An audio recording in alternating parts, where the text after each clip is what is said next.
Bienvenue c'est Adama TV abonné leen te ngeen partagé su ngeen abonné loolu mooy tax vidéo buñ dugal rek ngeen bokk ci ñi koy mën a seetaan. asalaamaaleykum sama gars yi ñu ngi leen di nuyu di leen ziyaara comme ni nga xam ne noonu lañ koy defee saa su ne ci info hip hop di nuyu képp koo xam ne rek yaa ngi seetaan Adama TV ñu ngi lay nuyutu di la jox sa wàccuwaay di la ñaanal jàmm ak xewal tey nag ñëwaat nañ comme ni ñu koy defee saa su ne di wax ñi nga xam ne abonné bu ñu abonné da ngeen di partage su ko defee su abonné nga bës ko la si notification bi vidéo bu ñu dugal rek nga bokk si ñi nga xam ne ñoom ñoo koy njëkk a seetaan mais saa yi gis ngeen li nga xam ne moom mu koy lii même su nekkee aara sax moom day wax loo xam ne day dem boo wax loo xam ne moom day dem boo xaw a lii mais après da koy def ay mots clés day dem moom ba si biir rek après mu xaw kaa lii nii def ko zaaru cax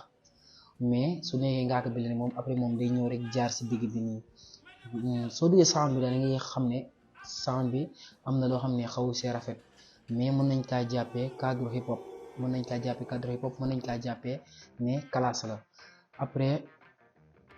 sound bi si biir it sound bi si biir moom mooy classe bi après ñoom suñ tasee ne Ngaaka Blindé nee na pare na moom pour client teg ñoom même nee na même leen di dumayee si classe bi même suñ tasee sax nii si mbedd moom noonu la leen di dumayee bon sama gars yi nan ngeen gisee li nga xam ne mooy classe bi ak yéen kan ngeen di jox instant bi kan ngeen di favoriser instant yi ni moom moo gañee gum classe bi même su nekkee ne sax ñu ngi xaaraat waa Akhlou Brick ndax ñoom xam naa ne ñoom il faut que ñoom ñu génn tontuwaat ki nga xam ne moom mooy Ngaaka Blindé ba ñu ngi leen di joxaat dig daje bu beneen bés ndax soo xoolee sound bi moom comme képp koy déglu rap rek xam